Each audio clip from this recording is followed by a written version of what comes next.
मौर्य साम्राज्य, उसके अंतर्गत हम चंद्रगुप्त मौर्य के बारे में पढ़ रहे थे, जिसमें हमने सबसे पहले पढ़ा कि उसकी जाति और उसका जो किस प्रकार का रहा था, उसका प्रारंभिक जीवन जो उसके बारे में आज हम अध्ययन करेंगे। तो पहले वाले वीडियो जो है उसमें हमने अध्ययन किया कि उसकी जाति क्या थी, उसके बारे में अलग अलग विद्वान और अलग अलग धार्मिक ग्रंथ जो है वो क्या कहते हैं उसके बारे में हमने अध्ययन किया, जिसमें एक तथ्य था कि वह शूद्र था और दूसरे के पक्ष में तथ्य दिए कि वह क्षत्रिय था। तो इस प्रकार से हमने उसकी जाति जो है उसके बारे में अध्ययन किया था। अब हम अध्ययन करते हैं उसका प्रारंभिक जीवन किस प्रकार का रहा था। कि चंद्रगुप्त मौर्य सही अर्थों में भारत का प्रथम सार्वभौम सम्राट था। वह एक युग पुरुष था, परंतु ऐसे व्यक्ति की प्रारंभिक जीवनी के बारे में हमें बहुत ही कम जानकारी मिलती है। मुद्रा राक्षस के टीकाकार ढूंढीराज ने उसके बारे में लिखा है, जिसका सारांश इस प्रकार से है कि स्वार्थ सिद्धि राजा के सुनंदा रानी से 9 पुत्र हुए थे जो नवनंद कहलाए, और मुरा से एक पुत्र हुआ जो कि मौर्य कहलाए। इस मौर्य के 100 पुत्र थे, जिनमें सबसे अधिक प्रभावशाली चंद्रगुप्त रहा था। नवनंदों ने मौर्यों के 99 पुत्रों को किसी न किसी प्रकार से मरवा डाला, परंतु चंद्रगुप्त बच गया और आगे जाकर चंद्रगुप्त की चाणक्य नामक ब्राह्मण से मित्रता हो गई और चाणक्य नीति शास्त्र और दंड नीति तथा समस्त विद्याओं की चाणक्य नामक ब्राह्मण से चाणक्य जो था विद्याओं का ज्ञाता था, परंतु वह महाक्रोधी भी था और चाणक्य की किसी बात पर नंदों से अनबन हो गई और उसने नंदों का विनाश करके चंद्रगुप्त को मगध के सिंहासन पर बैठाया।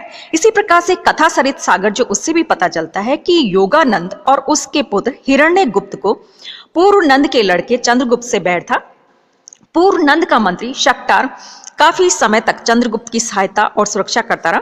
फिर शक्टार ने चंद्रगुप्त और नंद राजा को आपस में लड़ा दिया और चाणक्य ने नंदों का विनाश करके चंद्रगुप्त को राजा बनाया। इसके अलावा बौद्ध ग्रंथ महावंश की टीका भी चंद्रगुप्त के प्रारंभिक जीवन जो उसके ऊपर थोड़ा बहुत प्रकाश डालती है, और उसमें भी कुछ लिखा है जैसे कि चंद्रगुप्त की मां मौर्य नगर के राजा की रानी थी। जब वह गर्भवती थी तभी एक अन्य राजा ने मौर्य नगर पर आक्रमण करके राजा को मार डाला और गर्भवती रानी अपने भाई के पास पुष्पपुर चली गई और उसने अपने नवजात पुत्र को एक स्थान पर फेंक दिया जहां चंद नामक एक वर्षभ ने उसकी रक्षा की और इसी बच्चे का नाम चंद्रगुप्त पड़ा। बाद में उस बच्चे को एक गोपालक ले गया और गोपालक ने उसे शिकारी को दे दिया और शिकारी का यहाँ पर बच्चा बड़ा हुआ और गांव के बच्चों के साथ प्राय राज के खेल खेला करता था। एक दिन उधर से गुजरते चाणक्य ने बच्चों का ये खेल देखा और उसे चंद्रगुप्त प्रतिभावान लगा और चाणक्य ने उस बच्चे को शिकारी से खरीद लिया और बच्चे को राजोचित शिक्षा प्रदान की और बाद में उसने नंद वंश का विनाश करके चंद्रगुप्त को मगध का सम्राट बनाया। और जैन ग्रंथ जो है उनमें भी इसी प्रकार का वर्णन मिलता है और इन सभी विवरणों से 2 बात बिल्कुल स्पष्ट हो जाती है कि एक तो वह कि चंद्रगुप्त का प्रारंभिक जीवन जो था वो बड़ा ही कष्ट में रहा था, दूसरी यह कि चाणक्य की सहायता से वह क्या बना था, सम्राट बना था। अगली बात आती है, हम चाणक्य के जीवन के बारे में थोड़ा सा अध्ययन करते हैं, जिसने कि चंद्रगुप्त मौर्य जो है उसको सम्राट बनाया था। तो उसके बारे में हम जरूर अध्ययन करेंगे कि यूनानी लेखों को छोड़कर अन्य सभी प्राय जो लेख हैं उनमें इस बात का उल्लेख मिलता है कि नंद वंश का विनाशक कौन हुआ था, चाणक्य हुआ था, परंतु उसके बारे में हमें बहुत कम जानकारी मिलती है। बौद्ध और जैन ग्रंथ जो है उसके बारे में थोड़ी बहुत जानकारी मिलती है कि महावंश की टीका के अनुसार चाणक्य का जन्म तक्षशिला के एक ब्राह्मण परिवार में हुआ था और बचपन में पिता की मृत्यु हो गई थी और चाणक्य बचपन से ही बहुत तेज बुद्धि वाली था। उसने शीघ्र ही वैदिक साहित्य, शस्त्र संचालन, मंत्र विद्या और नीति शास्त्र में दक्षता प्राप्त कर ली। एक दिन उसकी माता रोने लगी और पूछने पर उसने बताया कि बेटा, तुम्हारे भाग्य में छत्र धारण करना लिखा है और मुझे भय है कि राजकार्यों के चक्कर में फंसकर तुम मुझे भूल जाओगे। तब चाणक्य ने पूछा कि उसके शरीर के किस अंग पर राज सत्ता अंकित है, तो मां ने बताया दांतों पर राज सत्ता अंकित है। बस चाणक्य ने अपने दांत जो थे उनको तोड़ डाले और पूरी तरह से अपनी मां की सेवा में लग गया। और नंद राजा ने पुष्पर नगर में एक भुक्तिशाला अर्थात दानशाला बनवा रखी थी और वहां बैठकर वो अनेकों लाखों ब्राह्मण जो उनको दान दिया करता था। एक दिन कहा जाता है कि चाणक्य भी वहां पहुंच गया और मुख्य ब्राह्मण के आसन पर बैठ गया। और नंद राजा ने जब एक बहुत ही क्योंकि चाणक्य जो था बहुत सुंदर नहीं था, बहुत ही कुरूप था, बहुत ही कुरूप ब्राह्मण को जब उसने वहां पर बैठे देखा तो उसे बड़ा गुस्सा आया और उसने चाणक्य को वहां से हटवा दिया। और इस अपमान से कुपित होकर चाणक्य ने उसी क्षण नंदों के विनाश की प्रतिज्ञा ली।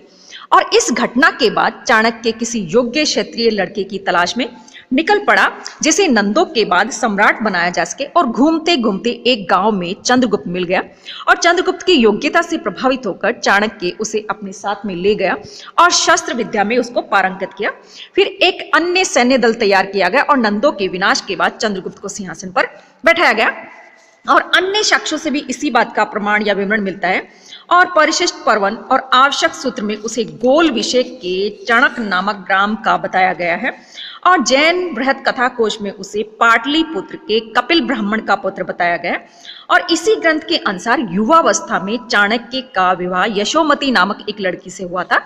और यशोमती की दीन स्थिति का उसकी जो अन्य बहनें सहेलियां जो थी वो कहा जाता है कि मजाक बनाया करती थी, क्योंकि चाणक्य जो था बहुत गरीब था। और उसने चाणक्य को धन अर्जन करने के लिए प्रेरित किया, यानी कि कमाने के लिए कहा। और धनार्जन के लिए चाणक्य पाटलिपुत्र के राजा नंद की दानशाला जो कि भुक्तिशाला थी वहां पर गया और जहां पर मुख्य पंडित बैठा करता था वहां पर जाकर बैठ गया। और जब नंद राजा वहां पर आया और उसने देखा कि वहां पर एक कुरूप ब्राह्मण बैठा है तो कहा जाता है कि उसे बहुत गुस्सा आया और उसने गुस्से में कहा कि उसको यहाँ से हटा दिया जाए। तो कहा जाता है कि उसकी शिखा यानी कि चोटी को पकड़कर वहां से हटाने के आदेश दिए गए।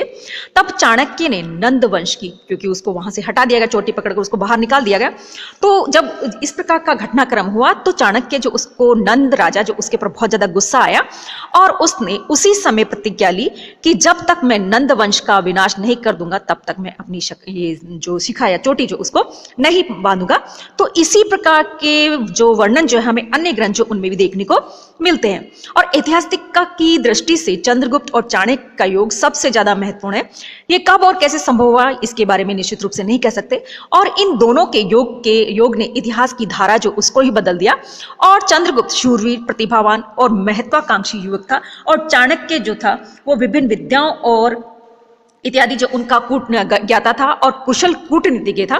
और इसी वजह से क्या हुआ, वो लोग नंद वंश का विनाश करके मौर्य साम्राज्य की नींव जो उसको रख पाए थे।